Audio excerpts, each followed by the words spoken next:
One of my favorite tools in Illustrator is the transform effect.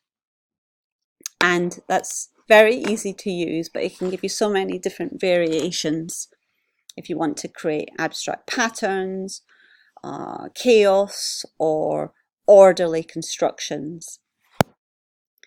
So from, for instance, a single line, you can create rotation effects, multiple rotation effects, and quite sophisticated patterning. And then you can also add in additional effects. This one is twist. I could use zigzag or bloat or any of the others as well.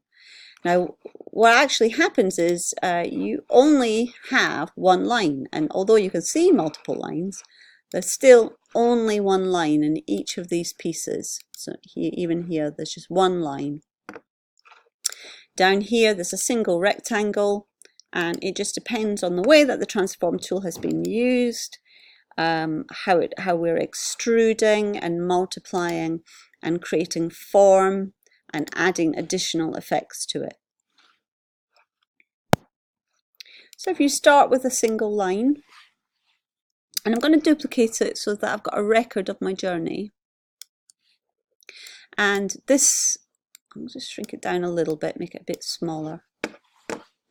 To that, the only effect I'm going to use is, at the moment, is Effect, Distort and Transform, and then Transform. That enables you to make multiples. So I can make multiple copies. I'm going to switch preview on. By default, it will always be off. And then I'm going to say, let's have 20 copies. Now, you won't see anything because all 20 copies are sitting on top of that line at the moment.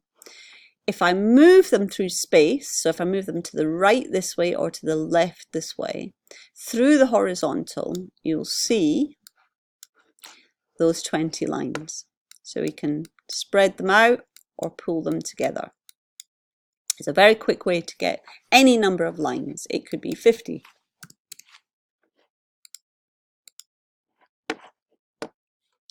Now, if I also add in scale,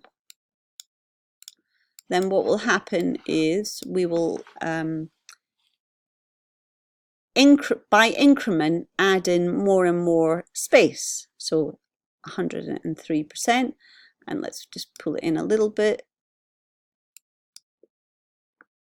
And if I go in the opposite direction, you can see we're kind of beginning to give it this feeling of form.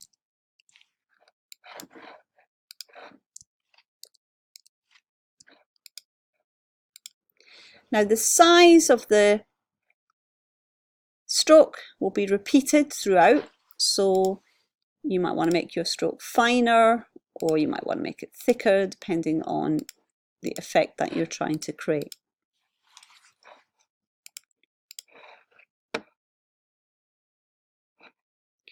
The same thing can be done with the rectangle. Effect, Distort, Transform, Transform, switch on preview.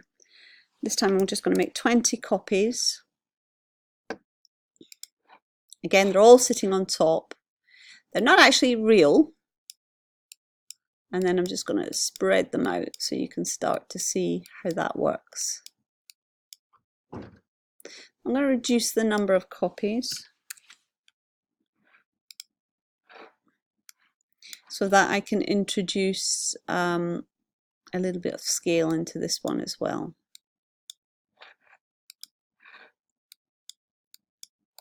So you can see you can create scale, diminishing scale one way, or increasing scale if I push it in the other direction.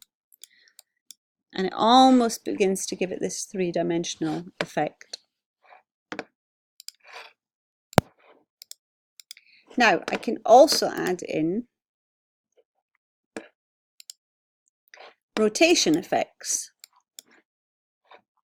So again, I'm going to switch on preview, decide how many copies I want. Let's go 40. There's no rhyme nor reason. I'm just plucking a figure out of my head You can try it with 10, you can try it with 50. It's just going to give you a different patterning effect. And this time, instead of going to scale and move, I'm going to use the rotate tool. Now, I could say, or I could, let's say, choose 36 and make the angle 10 degrees. And that's going to cut the circle up like a sort of bicycle spoke. Or I could just randomly pluck an angle. And so what it's doing is it's taking each line and repeating them and creating these sort of interference patterns. And the combination of the number of copies and the angle will give you different forms. So we can get quite interesting effects sometimes. I'm just going to pull it back to something like this. Now I can also start to add in scale.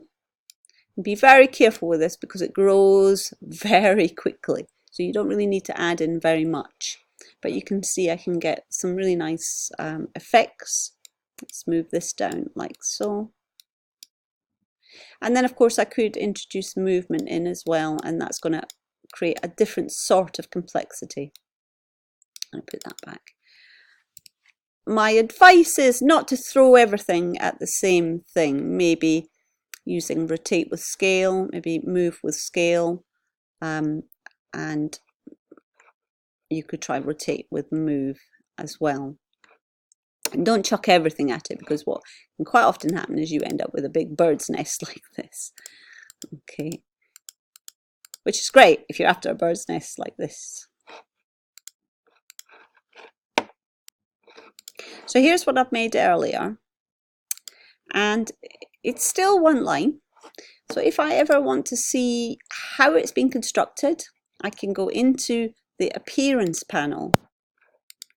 And in the appearance panel, there's it's kind of a history of how this object has been made. So we've got a black stroke, we've got 100% opacity, and we've got a transform effect. Now, if I want to edit the transform effect, then I must go here. You should never go back up to Effect, Distort, Transform to edit an existing transformation. It's likely that you'll crash your document and lose your work. So you go into it by clicking on the transform effect in your appearance panel. That allows you to edit it, but it also allows you to see exactly how it's been constructed. So I've got 30 copies. I've got an angle of 103 degrees that it's spinning through, and the repetitions are being moved ever so slightly, 8 millimeters, and it's a tiny difference in scale on the vertical. Now, one of the attractive things is that I can actually apply additional effects. So I'm going to go up to Distort and Transform, and this time I'm going to choose Twist. So I'm going to switch on Twist, and you can see I've got a nice twist here. You can increase the twist element or go crazy. I'm going to put in a really, really big twist, and it literally will loop the loop because it's more than 100%. You can see in the appearance panel, as well as the transform that I originally put on, I also now have a twist. So I'm also going to try just applying zigzag. So you can go zigzag and so on. So you can get any number of possible variations.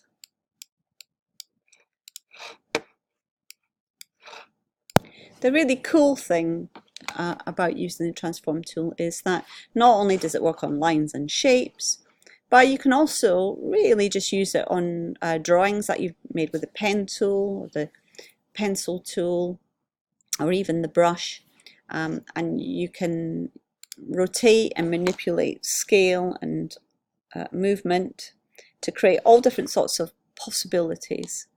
So something like this one, for instance, if I have a look at it, it's 30 copies rotating at 206 degrees, and that's all I've done to it.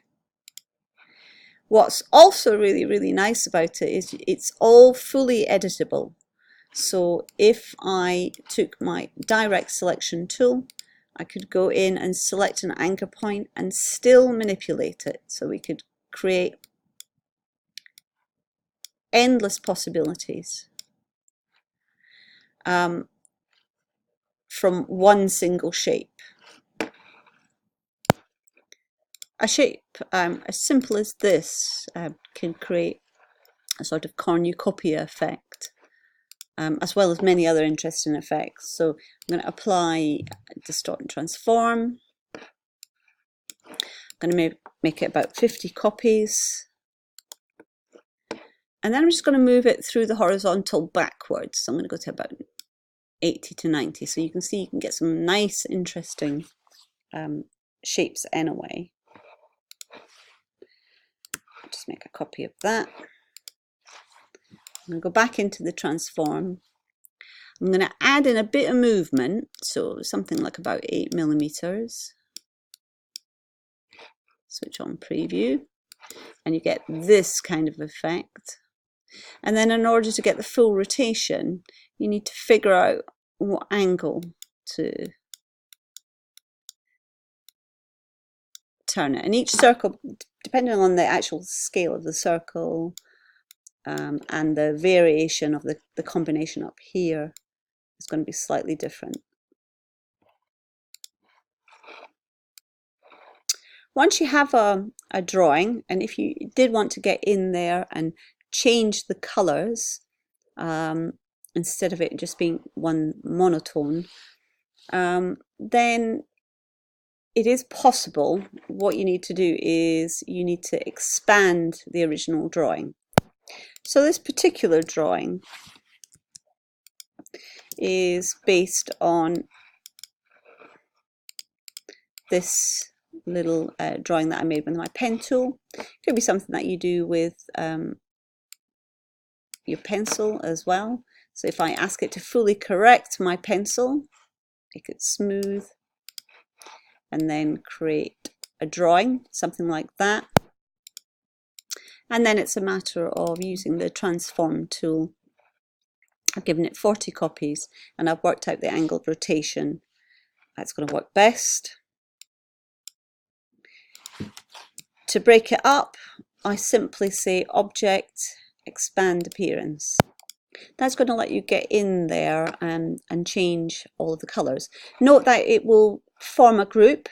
Okay, so in order for me to get in, I can either take my direct selection tool and grab a path, or double click to go into isolation mode, and then I can recolor each stroke and so on. Once you've expanded, there's no going back, so only do this once you are satisfied. One of the things you can do before you do that is you could apply brush strokes as well. So I've got this sort of feathery angel-like effect by choosing a very subtle art brush, and I've got some inky brushes here and so on. So there's a huge amount of possibilities for you to explore using the transform effect.